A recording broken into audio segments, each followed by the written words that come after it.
अगर आप डायबिटिक हैं तो डायबिटिक वुंड बहुत डेंजर हो सकता है।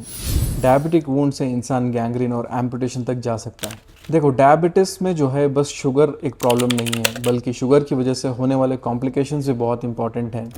डायबिटीज़ की वजह से नर्व्स डैमेज होती हैं और आर्टरीज भी डैमेज होती हैं, जिसकी वजह से पेन फील नहीं होता और बॉडी का ब्लड सर्कुलेशन इम्पैक्ट हो जाता है, जिसकी वजह से छोटे छोटे वुंड्स भी हील नहीं होते।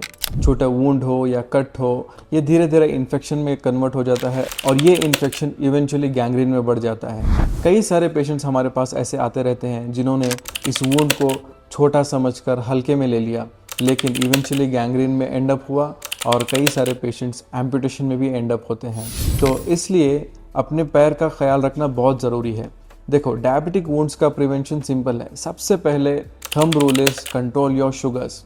उसके बाद अपने पैर का बहुत अच्छे से ख्याल रखना चाहिए, स्पेशली फिंगर्स के बीच का एरिया जो है उसको ड्राई रखें। अगर छोटा सा भी वुंड हो तो डॉक्टर को कंसल्ट करें। रेगुलरली आपके फुट की स्क्रीनिंग करवाएं। तो remember, diabetic foot is very dangerous if neglected, you can end up in amputation. So मैं हूं डॉक्टर सकलेन। ऐसे हेल्थ रिलेटेड वीडियोस के लिए प्लीज़ फॉलो मी। मेरा एक पेशेंट की स्टोरी भी बताना चाहूँगा। मेरा एक पेशेंट था by name Deepak. He was a welder by occupation and he was diabetic. Obviously उसके शुगर्स तो कंट्रोल नहीं थे।